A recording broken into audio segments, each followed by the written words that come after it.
నమస్తే, welcome to 95 news. ముందుగా బులెటిన్లో హెడ్లైన్స్ చూద్దాం. సిద్దిపేట జిల్లాకు భారీగా వరద తాకిడి, ఉధృతంగా ప్రవహిస్తున్న మోయ తుమ్మెదవాగు.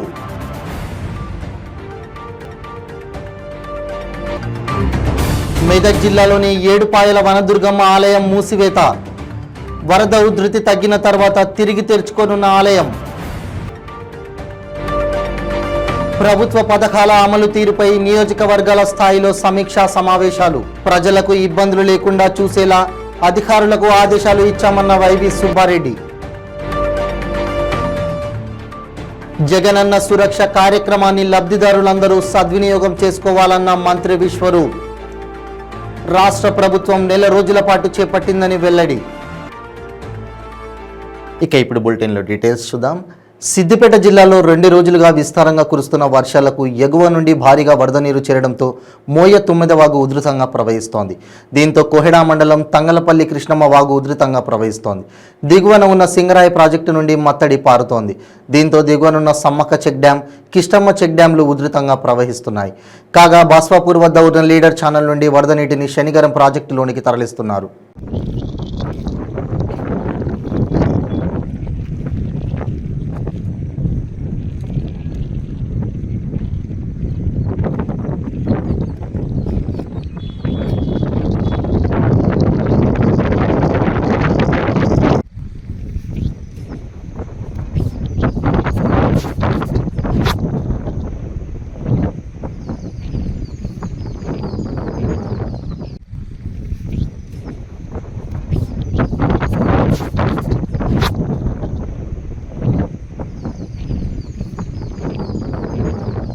భారీ వర్షాల కారణంగా ఉమ్మడి మెదక్ జిల్లాలోని ఏడుపాయల వనదుర్గమ్మ ఆలయం మూసివేశారు.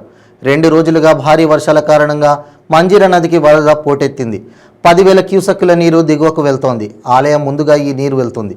అయితే దీనికి ఆలయం వెళ్ళడానికి ఇబ్బందికర పరిస్థితులు నెలకొన్నాయి. దేవాలయాన్ని మూసివేశారు. వరద ఉధృతి తగ్గిన తర్వాత తిరిగి ఆలయాన్ని తెరవనున్నారు.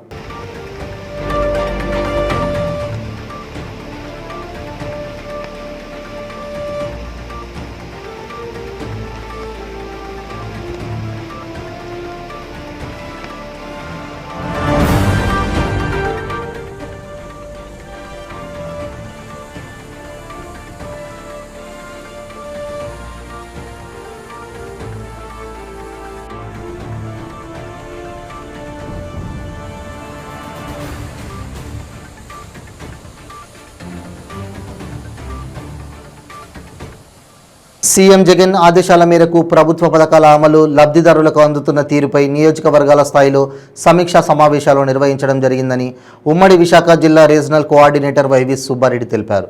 దీంట్లో భాగంగా కలెక్టర్ కార్యాలయంలో జరిగిన సమావేశం అనంతరం మీడియాతో మాట్లాడుతూ ప్రజలకు ఎలాంటి ఇబ్బందులు లేకుండా ఉండేలా అధికారులకు స్పష్టమైన ఆదేశాలు జారీ చేయడం జరిగిందన్నారు. వాళ్ళు కూడా చెప్పాలి కదా, వాళ్ళు కూడా ఒక పార్టీ కదా. ఓకే, ముఖ్యమంత్రి జగన్మోహన్ రెడ్డి గారి ఆదేశాల మేరకు రాష్ట్రంలో జరుగుతున్న అభివృద్ధి కార్యక్రమాలు, సంక్షేమ పథకాలు ఏ మేరకు ప్రజలకు అందుబాటులో ఉంటున్నాయి, అర్హులైన వాళ్ళందరికీ అందుతున్నాయా, లేక అర్హత ఉండి అందకలేక ఏమైనా ఇబ్బందులు పడుతున్నారా, అదేవిధంగా అభివృద్ధి కార్యక్రమాలు సకాలంలో జరుగుతున్నాయా, టైమ్లీ జరగట్లేదా అనే దానిపై జిల్లా స్థాయిలో సమీక్షా సమావేశాలే కాదు, ప్రతి నియోజకవర్గ స్థాయిలో కూడా సమీక్షా సమావేశాలు అధికారులతో జరపాలని ముఖ్యమంత్రి జగన్మోహన్ రెడ్డి గారు ఈ మధ్యకాలంలో తీసుకున్న నిర్ణయం మేరకు ఈరోజు విశాఖ జిల్లాలో మొట్టమొదటగా మా జిల్లా ఇన్ఛార్జి మంత్రి విడుదల రజనీ గారు, శాసనసభ్యులు, ఇన్ఛార్జీలు ఆధ్వర్యంలో విశాఖ జిల్లాకు సంబంధించి గాజువాక నియోజకవర్గం, అదేవిధంగా విశాఖ నార్త్ నియోజకవర్గ సమీక్షా సమావేశం నిర్వహించుకోవడం జరిగింది. అందులో ప్రధానంగా ఏదైతే ఈ సురక్షా కార్యక్రమం కూడా మొన్నటి వరకు జరిగి దాంట్లో వచ్చే ఇండివిజువల్ కంప్లైంట్స్ అన్నీ కూడా అక్కడ అడ్రస్ చేయడం జరుగుతుంది. ఇది కమ్యూనిటీ పరంగా ఆ నియోజకవర్గాల్లో ఉన్న ఇష్యూస్ ఉన్నాయి, ప్రత్యేక దృష్టి పెట్టి ప్రజలకు ఎక్కడ ఇబ్బంది రాకుండా ఆ సమస్యలు ఏమేమి ఉన్నాయి, ఏమేమి ప్రోగ్రెస్లో ఉన్నాయి, అవి ఎప్పుడు కంప్లీట్ అవుతాయి అనే దానిపై జగనన్న సురక్ష కార్యక్రమాన్ని అర్హులైన లబ్ధిదారులందరూ సద్వినియోగం చేసుకోవాలని రాష్ట్ర రవాణా శాఖ మంత్రి పి విశ్వరూప్ పేర్కొన్నారు. సంక్షేమ పథకాలు, ప్రజా సమస్యలు, పౌర సేవలు సంతృప్త స్థాయిలో పరిష్కరించే లక్ష్యంతో నెల రోజుల పాటు జగనన్న సురక్ష కార్యక్రమం రాష్ట్ర ప్రభుత్వం చేపట్టిందన్నారు. ఎన్నికలు వెళ్ళవలసిన అవసరం కూడా మాకు లేదు. ఎందుకంటే మాకు ప్రజలు 5 సంవత్సరాల కోసం అవకాశం ఇచ్చారు. 5 సంవత్సరాలు పూర్తిగా కూడా పరిపాలన జరుగుతుంది. ప్రజలకు ఇంకా ఆసరా 3 విడతలు పూర్తయింది. 4వ విడత ఆసరా ఇచ్చి ఏదైతే దాదాపు 25,000 కోట్ల రూపాయల డ్వాక్రా రుణాల మాఫీ అనేది చాలా పెద్ద ప్రోగ్రాం. ఇప్పటికే 3 విడతలు పూర్తి చేసాం. 4వ విడత కూడా పూర్తి చేసిన తర్వాత అదేవిధంగా ఏదైతే మేము మాట ఇచ్చినట్టు అంచెలంచెలుగా పెన్షన్ పెంచుకొని 3,000 చేస్తామని చెప్పాం. ఇప్పటికే 2,750 ఇస్తున్నాం. జనవరి నుంచి 3,000 చేసి తర్వాత ఏప్రిల్లో యథావిధిగా ఎలక్షన్స్ అన్నది ఏప్రిల్ మేలోనే జరుగుతాయని మేము భావిస్తున్నాం. పార్టీలు వచ్చినా 4 పార్టీలు వచ్చినా ఎవరైనా పార్టీలు వచ్చినా వైఎస్ఆర్ కాంగ్రెస్ పార్టీ జగన్మోహన్ రెడ్డి గారి నాయకత్వంలో మేము సింగిల్గా వెళ్తాం. ముందే చెప్పాం, మా విధానం అదే. మేము పొత్తుల కోసం వెంపర్లాడవలసిన ఆవశ్యకత లేదు. ఎవరికైతే నెగ్గుతామన్న ధైర్యం లేదో వాళ్ళే పొత్తుల కోసం వెంపర్లాడతారు. మేము ప్రజల మీద నమ్మకం ఉంది, మాకు పూర్తి విశ్వాసం ఉంది. దాదాపు 87% ప్రజలకి ఈవేళ సంక్షేమ కార్యక్రమాలు అందుతున్నాయి. ఈవేళ మేము పెట్టినటువంటి అనేక చారిత్రాత్మక కార్యక్రమాలు, అమ్మఒడి కానీ, స్కూళ్ళ ఆధునీకరణ కానీ, నాడు నేడు కానీ, లేకపోతే ఈవేళ స్కూళ్ళు తెరిచిన మొదటి రోజే స్కూల్ పుస్తకాలతో పాటు బ్యాగులు, సాక్స్లు, యూనిఫారాలు, బెహ్లు, జగనన్న విద్యాకాండ దగ్గర ఇచ్చే వినూత్న కార్యక్రమాలు కానీ, అదేవిధంగా ఇంగ్లీష్ మీడియం విద్య కానీ, ఈవేళ ప్రతి తల్లిదండ్రులు కూడా అనుకుంటున్నారు జగన్మోహన్ రెడ్డి గారి యొక్క ప్రభుత్వం పరిపాలించిన ఈ కార్యక్రమాలన్నీ కూడా నిరంతరం కొనసాగాలి. కొనసాగిస్తేనే వాళ్ళ యొక్క ఈ పిల్లల యొక్క విద్యాభివృద్ధి కానీ ఇవి ముద్ద ఆకుండా ఉండాలంటే జగన్మోహన్ రెడ్డి గారు మళ్ళీ ముఖ్యమంత్రి కావాలని కోరుకుంటున్నారు. పథకాలు పొందిన ప్రతి ఒక్కరు కూడా ఈవేళ మేము గడపకి వెళ్తున్నప్పుడు మేము చూస్తున్నాం. ఏదైతే ఉమ్మడి కర్నూలు జిల్లాలోని ఆవుకు రిజర్వాయర్ సమీపంలోని చిన్న చెరువు పాలేరు కొండపై గుర్తు తెలియని దుండకులు క్షుద్ర పూజలు చేయడంతో కలకలం రేపాయి. కొందరు యువకులు కొండపైకి మల విసర్జనకు వెళ్లి గమనించడంతో ఈ విషయం బయటకు వచ్చింది. రిజర్వాయర్ సమీపంలో క్షుద్ర పూజలు చేశారన్న విషయం తెలుసుకున్న పట్టణ ప్రజలు భయాందోళన చెందుతున్నారు. గత 3 రోజుల క్రితం అమావాస్య కావడంతో క్షుద్ర పూజలు చేశారన్న అనుమానాలు కలుగుతున్నాయి. క్షుద్ర పూజలు చేసిన స్థలంలో నల్ల కోడిని బలి చేయడంతో పాటు పసుపు, కుంకుమ, నిమ్మకాయలు, ఉల్లిగడ్డలు, కత్తి, కోడిగుడ్లు, పెరుగు వంటి వస్తువులను ఉంచి క్షుద్ర పూజలు చేశారన్నారు.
మచిలీపట్నంలో ఓ మైనర్ బాలికను వేధిస్తున్న యువకుడిని పోలీసులు కాపాడే ప్రయత్నం చేస్తున్నారని జనసేన పార్టీ నాయకుడు కొరియర్ శ్రీను ఆరోపించారు.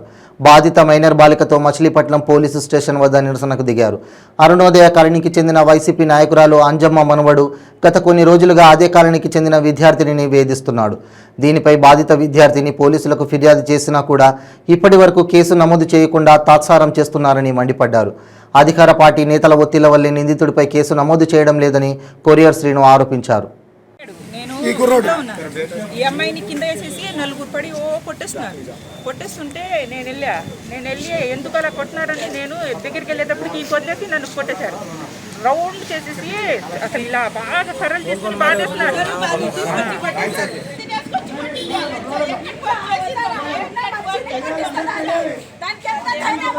ఎంత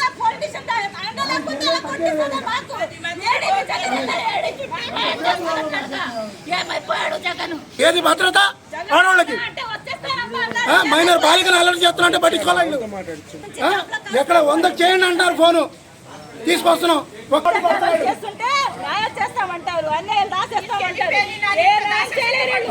అక్కడ నుంచి ఫోన్లు వస్తాయి, వదిలేయడం అవకాశం.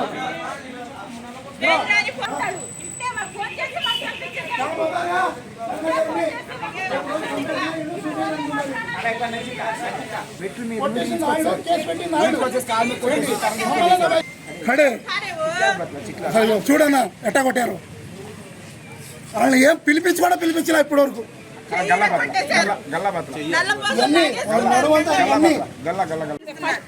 నుంచి మా దగ్గర టార్చర్ పెడుతున్నారని చెప్పి వాళ్ళ అక్క మా మీద వేసుకొచ్చింది తాగిచ్చి మొగళ్ళని. ఈ ఇంట్లోనే ఒక్కతే ఉంది. మేము ఆ రైట్ వదిలేసాం. తెల్లారెళ్ళి మేమంతా అడిగాం అంజమ్మ గారిని. ఆమెమో ఏం చెప్పలేకపోయింది. ఆమెమో నా మనవడితే తప్పని ఒప్పుకుంది. దాని కూతురు మనవరాలు అసలు ఒప్పుకోవాలా. నానా గొడవ చేసి పేటంతా మా మీద వచ్చేసి రేష్మాదే తప్పు అన్నారు. రేష్మా అని అడిగితే నన్ను అసలు ఇంటి బయట వచ్చి రేష్మా అని పిలుస్తున్నాడు. ఇంటి వెనకాల నుంచి వచ్చి రాళ్ళేస్తున్నాడు. ఇంటి ముందే తాగి 4 కుర్రాళ్ళని కూర్చోబెట్టినారు. అదేంటమ్మా అని అడిగితే మాది మా పెద్దమ్మ ఇల్లది, మా అన్న తమ్ముడు కూర్చుంటాడు, ఏం పీక్కుంటారో పీక్కోమని లోపల ఉన్నాడు అక్క. ఏం చేసుకుంటే నా కొడుకు మారు, మీ పిల్లల్ని రాసుకోమంటున్నారు. స్కూల్కి వెళ్తే స్కూల్కి వెళ్ళినవాడు, బయట ఎక్కడికన్నా వెళ్తే బయటకి వెళ్ళినవాడు. బైక్తో అడ్డం వేసేస్తాం, చీటీలు వేస్తాం, నెంబర్లు ఫోన్ చేయమని చెప్పి. ఎందుకు మెసేజ్ చేస్తున్నావు అని చెప్తే మెసేజ్ చేయమని చెప్పడం, హెరాస్ చేస్తాం. అసలు దాన్ని నడవకుండా చేస్తాం. దాన్ని అది దాయి లేక చెప్పింది 3 రోజుల కింద మాకు. ఏంటని అడిగితే అర్ధరాత్రికి రా, నిన్ను హక్ చేసుకోవాలి, నిన్ను ముద్దు పెట్టుకోవాలని చెప్తున్నాడు. మేము వచ్చి ఏం చెప్పండి సార్, 4 రోజుల నుంచి మా బాధ అర్ధరాత్రి దాకా పోలీస్ స్టేషన్ ముందే ఉంది. కేసు పెట్టిన వాళ్ళం మేము ఉన్నాము, కేసు పెట్టినోడేమో ఇంట్లో ఉంటున్నాడు. ఏం చెప్పాము, పెద్దవాళ్ళకి ఫోన్ చేస్తే వాళ్ళేమో అసలు పట్టించుకుంటులా. మేము కిట్టు బాబుకి 4 సార్లు ఫోన్ చేసాం, అయినా ఎత్తలా. రాత్రి కూడా చేసాము, ఎత్తలా. పొద్దున్న ఫోన్ చేసి ఏమైంది అన్నాడు. కిట్టు నేను జాయిన్ అని చెప్పాడు. ఏంటంటే మా మరదల పిల్లని పండు అనే అంటే మా మనోడు ఏడిపిస్తున్నాడు. కిట్టు అంటే అన్న నేను చూసుకుంటా, ఏం కాదులే అన్న నేను మాట్లాడతాను అన్నాడు. ఏం మాట్లాడో మాకైతే తెలీదు. మాట్లాడి ఫోన్ పెట్టిన 1 గంటకి మా చల్లి వాళ్ళ ఇంటి మీద వెళ్ళి చల్లిని చిత్తగొట్టేస్తే పిల్లలు వెళ్ళి పెద్దమ్మ రా అమ్మని కొట్టేస్తున్నానని వెళ్తే మా అక్కని కూడా కలబగలు కొట్టేసి, చెయ్యి ఇరగొట్టేసి, మా చల్లి కాలు ఇరగొట్టేసి, మా అక్క మెళ్ళో ఉన్న నల్లపూసల దండ లాగేసుకుని వాళ్ళు 4 ఉన్నారు ఆడోళ్ళు. లావు స్టేషన్ కూడా వచ్చారు. వాళ్ళు 3 రోజుల నుంచి వస్తానే ఉన్నారు. ఆ 4 కలిసి కర్రలతో సరుకు కర్రలతో తెగొట్టేశారు. మేము ఎవరం లేము, మగ పిల్లలు లేము. పాలకొల్లు ఐఎంఏ హాలులో ప్రస్తుతం ఊపిరితిత్తులు, లివర్ వ్యాధులపై హైదరాబాద్ యశోద హాస్పిటల్స్ వైద్య నిపుణులు ప్రస్తుత ఆధునిక వైద్య విధానాల అవగాహన సదస్సు నిర్వహించారు. ఈ కార్యక్రమంలో పట్టణానికి చెందిన పలువురు వైద్యులు పాల్గొన్నారు. ఊపిరితిత్తులకు వచ్చే ఆస్మా వ్యాధి, లివర్ వ్యాధులపై తీసుకోవాల్సిన వైద్య విధానాలు, అందుబాటులో ఉన్న ఆధునిక వైద్య చికిత్సలపై అవగాహన కల్పించారు. ఈ కార్యక్రమంలో యశోద హాస్పిటల్ వైద్యులు డాక్టర్ శ్యామ్ కుమార్, వై గోపాలకృష్ణులు పాల్గొన్నారు.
Thank you. I'm more comfortable speaking directly actually. So I thank IMA Palakolu for giving us an opportunity, to showcase some of the latest advances what we are, doing at Yashoda High Tech City. And basically the topic today I chose is about asthma and COPD. So what's new in that? Because most of the patients walk in, some of them are totally, disheartened about the inhalers, the steroids what we are using, and some of the patients are getting admitted repeatedly. So they ask, is there anything for us? And lay people, they ask, is there any surgery? What should we do? And some people are asking, can I go for a lung transplant? I'm not able to take this, problem every day where I'm not able to do my day-to-day activities. So this is how, they were asking. So there are some new advances which happened. The advances which I'm talking about are something like 15 years old for the Western population. For us, something like 6-7 years old. So I'll try to show what basically COPD is, what asthma, and where do we intervene for the the better outcome of the patient. And this is not being done everywhere, and it is so we have vast experience, and we are doing it. And other procedures are therapeutic US, spyglass cholangioscopy. These procedures are not very common, but I'm talking not therapeutic US. We are doing more and more. Was last few years since he is not coming to the IMA meeting. And he has got a son and a daughter. Both of them are well settled and all that things. In Japan, he is a rich man, there is no problem. So I feel, because I have been associated with for more than 25 active calls for chess and party, very much attached. The families are also very much attached. ఆంధ్రప్రదేశ్లో కొత్తగా నిర్మించిన 5 medical కాలేజీలను world class స్థాయిలో ఏర్పాటు చేసినట్లు వైద్య ఆరోగ్య శాఖ మంత్రి విడుదల రజని తెలిపారు. విశాఖ కలెక్టర్ కార్యాలయంలో అధికారులతో కలిసి సమీక్షా సమావేశం నిర్వహించారు. అనంతరం మీడియాతో మాట్లాడుతూ మెడికల్ కాలేజీలు ఆర్థిక స్వయం ప్రతిపత్తితో నడిచేలా ప్రభుత్వం చర్యలు చేపట్టిందని, పరిమిత ఫీజులతో మెడికల్ కాలేజీలు నిర్వహించాలని అధికారులు నిర్ణయించారన్నారు. విద్యార్థులు మెడికల్ సీట్ల కోసం ఇతర దేశాలకు వెళ్లి ఆర్థికంగా ఇబ్బంది పడుతున్నారని, రాష్ట్రంలో మెడికల్ కాలేజీల ఏర్పాటు ద్వారా స్థానికంగా విద్యార్థులకు మేలు జరుగుతుందన్నారు. ఈ కొత్త మెడికల్ కాలేజీల్లో ఎస్సీ, ఎస్టీ, బీసీ విద్యార్థులకు నష్టం కలగదని స్పష్టం చేశారు.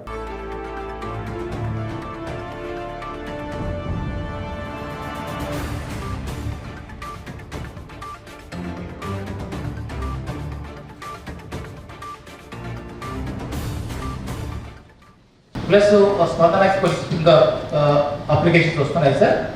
సో ఓవరాల్గా మనకి ఏబిఎస్సీ లాంటి pharma city sir. In fact very long pending, 22 years old sir. అది ఎమ్మెల్యే గారు మన దృష్టికి తేవడము అందరి సూచనలు సలహాలతో. నెక్స్ట్ మనకి వడ్లపూడిలో ఇండస్ట్రియల్ పార్క్ మనకి ఈ క్రమంలో మన ముందు సంస్థ తెలియజేస్తాను. దీంట్లో మనకు బేసిక్ అయితే సుమారుగా మనము 231 మంది మనకు మన దగ్గర అవార్డు కాపీ తీసుకొని బతికిన వాళ్ళు ఓన్లీ 3 ఉన్నారు సార్. 50 ఏళ్ళు ఆ 3 స్ట్రైట్ అవే ఇచ్చిన ప్రాబ్లం లేదు సార్. మిగతా వాళ్ళంతా వాళ్ళ next generation sir. So 107 square అంటే ఒక అప్లై 2.something వస్తుంది సార్. ఈ క్రమంలో జనరేషన్స్ ఎక్కువ 220 మంది కాదు సార్. అంగీకారం కుదరదు. వాళ్ళతో ఎవరు కూర్చొని చేస్తే వాళ్ళు అమ్ముకొని కావాలని పంచుకోవచ్చు.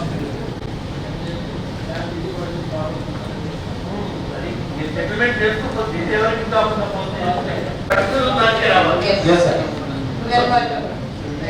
కానీ 50 years old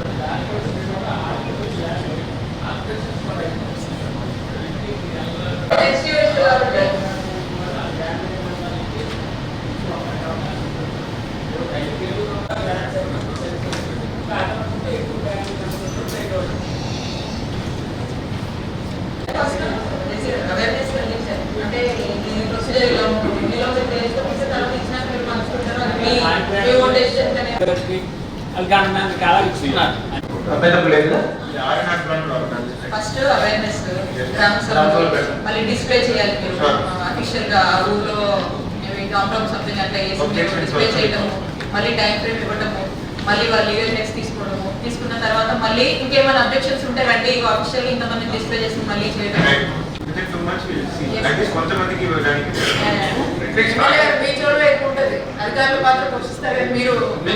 గాజువాక నియోజకవర్గం, మరొకటి నార్త్ కాన్స్టిట్యున్సీకి సంబంధించి వీటి యొక్క అభివృద్ధికి సంబంధించి ఒక సమీక్ష చేయడం జరిగింది. దీనికి గౌరవ పెద్దలు టీటీడీ చైర్మన్ వైవి సుబ్బారెడ్డి గారు, అలాగే గౌరవ గాజువాక శాసనసభ్యులు, అలాగే గౌరవ నార్త్ ఇన్ఛార్జ్గా ఉన్నటువంటి కేకే రాజు గారు, అలాగే గౌరవ కలెక్టర్, కమిషనర్ గారు, మిగతా జిల్లా అధికారులందరూ కూడా దీనికి ఈ సమావేశానికి పాల్గొనడం జరిగింది. దీంతో పాటు ఈ 2 నియోజకవర్గాలకు సంబంధించినటువంటి ఎవరైతే పబ్లిక్ రిప్రజెంటేటివ్స్ ఉన్నారో, కార్పొరేటర్స్ కావచ్చు, నాయకులు కావచ్చు, వాళ్ళందరితో పాటు కూడా మరి ఈ సమీక్షని చేయడం జరిగింది. ముఖ్యంగా మనం గమనిస్తే ఈ సమీక్ష అనేది ప్రతి ఒక్క నియోజకవర్గానికి సంబంధించినటువంటి అభివృద్ధికి సంబంధించినటువంటి అక్కడ ఉన్నటువంటి అడ్మినిస్ట్రేటివ్ యాక్టివిటీస్కి. డాక్టర్ బిఆర్ అంబేద్కర్ కోనసీమ జిల్లా కొత్తపేట మండలం గ్రామ సచివాలయం 3 పరిధిలో గడప గడపకు మన ప్రభుత్వం కార్యక్రమంలో రాష్ట్ర ప్రభుత్వ విప్ కొత్తపేట నియోజక శాసనసభ్యులు చిర్ల జగ్గిరెడ్డి పాల్గొన్నారు. ప్రతి గడపకు వెళ్లి లబ్ధిదారులకు అన్ని సంక్షేమ పథకాలు అందుతున్నాయా లేదా అని స్వయంగా అడిగి తెలుసుకున్నారు. ఈ సందర్భంగా జగ్గిరెడ్డి మాట్లాడుతూ కొత్తపేట నియోజకవర్గంలో గడపకు మన ప్రభుత్వ కార్యక్రమం చాలా చక్కగా కొత్తపేట నియోజకవర్గంలో గడప గడపకు మన ప్రభుత్వం కార్యక్రమం చాలా చక్కగా జరుగుతోందని ప్రజలు సాదరంగా ఆహ్వానించి స్వాగతం పలుకుతున్నారన్నారు. గడిచిన 35-40 సంవత్సర కాలంలో ఎన్నడూ చూడని విధంగా గ్రామ వాలంటీరు, సచివాలయ వ్యవస్థ అధికారుల ద్వారా గడప ముంగిటికే సంక్షేమ కార్యక్రమాలు అందిస్తున్నామన్నారు. ఎక్కడైనా పొరపాటున ఎవరికైనా సంక్షేమ పథకాలు అందకపోతే పార్టీ నాయకుల, కార్యకర్తల ద్వారా వారికి కూడా వచ్చే విధంగా కార్యక్రమం చేస్తున్నామని అన్నారు. ప్రజలు మా కోసం జగన్మోహన్ రెడ్డి ఇన్నిసార్లు బటన్ నొక్కినప్పుడు మేము కూడా కృతజ్ఞతగా రాబోయే ఎన్నికల్లో వైసీపీకి ఒక్కసారి బటన్ నొక్కడానికి ప్రజలు సిద్ధంగా ఉన్నారని జగ్గిరెడ్డి అన్నారు.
గడపకి మన ప్రభుత్వం అనేటువంటి కార్యక్రమం చక్కగా నడుస్తోంది. ముఖ్యంగా ప్రజలంతా కూడా సాదర స్వాగతం పలుకుతున్నారు. సుమారు 35-40 సంవత్సరాల్లో ఎప్పుడూ ఎన్నడూ చూడని విధంగా ఎవరైతే మరి వాలంటీర్ల ద్వారా, లేదైతే మరి సచివాలయాల ద్వారా, అధికారుల ద్వారా, మరి ముఖ్యంగా వైఎస్ఆర్సీపీ కార్యకర్తల నాయకుల ద్వారా అన్ని సంక్షేమ కార్యక్రమాలు మా ముంగిటికే వచ్చేటువంటి కార్యక్రమం జరుగుతోంది. ఒకవేళ పొరపాటున ఎక్కడైనా 1-2 మిస్ అయితే ఉన్నటువంటి శాసనసభ్యులు కానీ, అక్కడ ఉన్నటువంటి మరి ప్రజాప్రతినిధులు అందరూ కలిపి జెడ్పీటీసీలు కానీ, ఎంపీపీలు కానీ, ఇంకా ఉన్నటువంటి ప్రజాప్రతినిధులు అంతా కూడా మరి అందులో పాలు పంచుకుని ప్రజలను కలిసేటువంటి సదవకాశం జగన్మోహన్ గారు ఇచ్చారు. ఒకసారి ప్రజల్లో ఉండే నానుడు ఏమిటంటే, ఒకసారి ఓట్లు వేస్తే రాజకీయ నాయకులు మోసం చేస్తారు, ఇచ్చిన మాట మీద నిలబడరు, అలాగే మళ్ళీ వచ్చి మాకు కనీసం కనిపించడం ఉంటుంది. గోదావరి వరదల వల్ల ప్రజలకు ఎలాంటి ఇబ్బందులు రాకుండా ఏర్పాట్లు చేయాలని, ఎలాంటి పరిస్థితులనైనా సమర్థవంతంగా ఎదుర్కొనేందుకు అధికారులు, సిబ్బంది సిద్ధంగా ఉండాలని రాష్ట్ర రవాణా శాఖ మంత్రి పువ్వాడ అజయ్ కుమార్ సూచించారు. గోదావరి వరద నేపథ్యంలో మంత్రి శుక్రవారం భద్రాచలం బ్రిడ్జి వద్ద వరద ఉధృతి పరిస్థితులను పరిశీలించారు. అనంతరం భద్రాచలం సబ్ కలెక్టర్ కార్యాలయంలో జిల్లా కలెక్టర్ ప్రియాంక ఆధ్వర్యంలో జిల్లా అధికారులతో సమీక్ష నిర్వహించారు. ఈ సందర్భంగా ఆయన మాట్లాడుతూ గోదావరి వరద ముంపు ప్రాంతాల బాధితులను తక్షణమే గుర్తించి ముందస్తుగా వారిని పునరావాస కేంద్రాలకు తరలించారని చెప్పారు. వరద ఉధృతిని బట్టి లోతట్టు ప్రాంతాల ప్రజలు ముంపుకు గురికాకుండా పునరావాస కేంద్రాలకు వెళ్లాలని, అప్రమత్తంగా ఉండాలని సూచించారు. ఈ సందర్భంగా ప్రత్యేక అధికారులు కృష్ణ ఆదిత్య, గౌతమ్ పోట్రు, జిల్లా collector Priyanka, IG Chandrashekar Reddy, ITDA PA Prateek జైన్లకు మంత్రి పువ్వాడ సూచనలు చేశారు. అనంతరం కరకట్ట వద్ద నీటి ఉధృతిని పరిశీలించారు. ఈ సమీక్షలో ప్రభుత్వ విప్ రేగా కాంతారావు, వరదల పర్యవేక్షణ ప్రత్యేక అధికారులు కృష్ణ ఆదిత్య, గౌతమ్ పోట్రు, జిల్లా collector Priyanka, IG Chandrashekar Reddy, SP Vineeth, ITDO Prateek Jain, అదనపు కలెక్టర్ వెంకటేశ్వర్లు, ఏఎస్పీ పరితోష్ పంకజ్, అన్ని జిల్లాల అధికారులు తదితరులు పాల్గొన్నారు.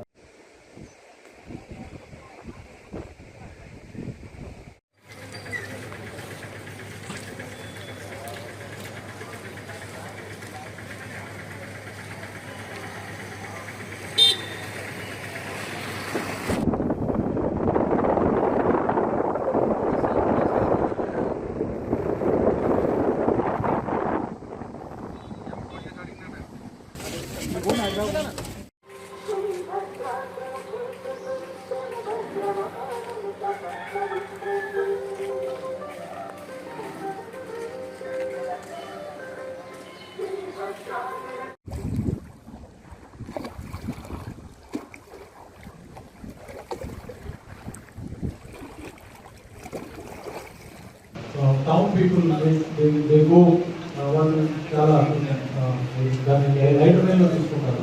కాబట్టి మీరు దయచేసి ఆ పెట్రోలింగ్ మాత్రం కంటిన్యూస్గా రైతులా పెట్టుకున్నారు. అండ్ ఆల్ ఓవర్ విలేజెస్ వేరే దగ్గర పర్ణశాల అయితే మరీ చాలా పక్కన ఉంటుంది, దగ్గర ఉంటుంది. ఫ్లో వచ్చినప్పుడు సడన్గా చదవకూడదు. అట్లాంటి ఏరియాలన్నింటిలో కూడా నైట్ పెట్రోలింగ్, డే పెట్రోలింగ్ జరుగుతున్నారు. పర్మనెంట్ పోలీసింగ్ కూడా ఆ ఏరియాస్లో పెట్టాలి. ఓకే. తర్వాత రెండోది, ఎక్కడెక్కడైతే మనకి రోడ్స్ మీద నుంచి వాటర్ వచ్చేస్తాం అక్కడ ఆల్రెడీ బ్యారికేడ్స్ ఇప్పటి తీసుకపోయి మీరు ఐడెంటిఫై చేసుకొని వాళ్ళ దగ్గర పెట్టేస్తాం. ఈ 2 నెలలకి మనకు అది పర్మనెంట్గా ఎక్స్పీరియన్స్ సార్. మనకి Etapaka side sir in case in the flood goes beyond 65, 64 sir, అక్కడ జేసీబీ లాస్ట్ టైం మనకి కొంచెం లాస్ట్ మినిట్ పికప్ అయింది sir. So JCB sir necessary అక్కడ కొంచెం శాండ్ బ్యాగ్స్ అండ్ చేయడానికి సార్. సో జేసీబీస్ మనం ముందుగానే మాట్లాడుకొని not letting them engage with anybody else, administration control పెట్టుకుంటే హెల్ప్ ఉంటుంది సార్. అది నెంబర్ 1 సార్. నెంబర్ 2 సార్, మనకి చెల్ల దుమ్మగడంలో సార్ ఫ్లడ్ అబౌవ్ 58-60 అయ్యేసరికి మనకి పవర్ అవుటేజ్ ఇచ్చుకుంటాం. ఆల్రెడీ లాస్ట్ ఇయర్ మనం ఫెడరల్ చేసాం సార్. గోదావరి ఏదైతే ఆఫీసర్స్, డిస్ట్రిక్ట్ ఆఫీస్ కానీ ప్రిన్సిపల్స్ కానీ పిఎల్స్ కానీ ఆల్రెడీ ఎక్స్పీరియన్స్ చేశారు కాబట్టి they are well prepared sir. Already ఈసారి కూడా మీ డైరెక్షన్స్లో ముందుగానే ప్రతి ఒక్క డిపార్ట్మెంట్ ఆఫీసర్ అలర్ట్ చేశారు సార్. ఆల్రెడీ ఫీల్డ్ ఆఫీసర్స్ అందరూ కూడా లాస్ట్ 4-5 డేస్ నుంచి concern panchayat meetings, concern village level team, concern mandal level కూడా యాక్టివ్ ఉన్నారు సార్. ఇది మాత్రమే కాకుండా ఈసారి మన స్పెషల్ ఆఫీసర్స్ కూడా ముందుగానే ఇవ్వడం వల్ల వారికి కూడా పూర్తి అవగాహన ఉంది sir. Irrigation department, drinking water department and then village department కూడా యాక్టివ్గా ఉన్నారు సార్. ఏదైతే ఫ్లడ్ వాటర్స్ ఉన్నాయో మనం కన్సిస్టెంట్గా మానిటర్ చేస్తున్నాం sir. Next 3 or 4 days forecast కూడా మనకు అందుబాటులో ఉంది కాబట్టి ఇదే మూమెంట్ మనం సస్టైన్ చేసినట్లయితే లాస్ట్ టైం మీ ఆధ్వర్యంలో చేసినట్టు మినిమం. బులెటిన్ ముగించే ముందు హెడ్లైన్స్ మరోసారి. సిద్దిపేట జిల్లాకు భారీగా వరద తాకిడి, ఉధృతంగా ప్రవహిస్తున్న మోయ తుమ్మెదవాగు.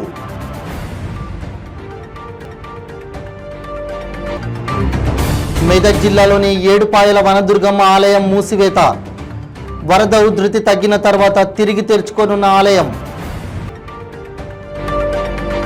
ప్రభుత్వ పథకాల అమలు తీరుపై నియోజకవర్గాల స్థాయిలో సమీక్షా సమావేశాలు, ప్రజలకు ఇబ్బందులు లేకుండా చూసేలా అధికారులకు ఆదేశాలు ఇచ్చామన్న వైవి సుబ్బారెడ్డి. జగనన్న సురక్ష కార్యక్రమాన్ని లబ్ధిదారులందరూ సద్వినియోగం చేసుకోవాలన్న మంత్రి విశ్వరూప్. రాష్ట్ర ప్రభుత్వం 1 నెల రోజుల పాటు చేపట్టిందని వెల్లడి. ఇవి బులెటిన్ అప్డేట్స్. మరిన్ని అప్డేట్స్ కోసం చూస్తూనే ఉండండి 95 న్యూస్. ప్రతి క్షణం ప్రజాక్షేమం కోసం. నమస్తే.